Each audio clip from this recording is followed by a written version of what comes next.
Et bonjour, je me retrouve sous mon joli magnolia en ce premier jour d'été pour vous présenter ma dernière création, donc un talisman médecine qui a été canalisé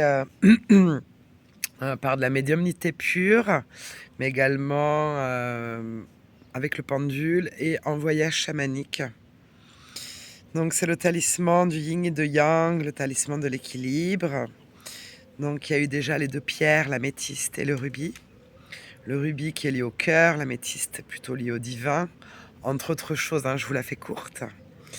Donc ça a été un voyage où il y a eu toute une première partie à récupérer des morceaux d'âme qui étaient reliés à des entités vraiment pas cool dans un énorme précipice. Et c'est plein de dragons qui sont venus faire le boulot. Et à partir du moment où toutes les entités ont fini par être liquidées, expédiées, et que les morceaux d'âme de Linda ont pu se réunir, elle a vraiment pris sa place, vraiment de reine blanche, souveraine. Et elle était blanche et puis elle voyageait à dos de cygne, c'était très beau. Et puis il y a un phénix qui est revenu brûler, elle a été très grande. Et puis finalement, des cendres du phénix sont nées deux Linda. Une Linda lumineuse et une Linda moins lumineuse. L'ombre et la lumière, et ces deux parties ont fusionné entre elles et se sont reconnues, se sont aimées. Donc c'était vraiment important que ce pendentif reflète en quelque sorte cet équilibre, l'ombre et la lumière, le yin et le yang, le jour et la nuit, et les moustiques qui m'envahissent.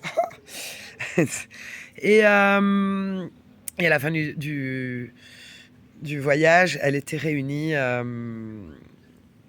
sur sa fleur de lotus, Kalambuddha. Donc j'ai vraiment mis cette fleur de lotus comme base des deux parts d'elle-même.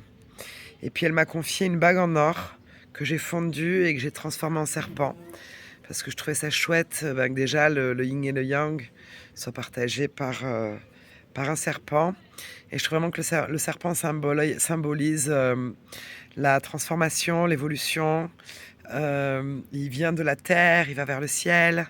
Voilà, donc c'est retravailler ses racines, sa base, son lotus, et pour pouvoir élever,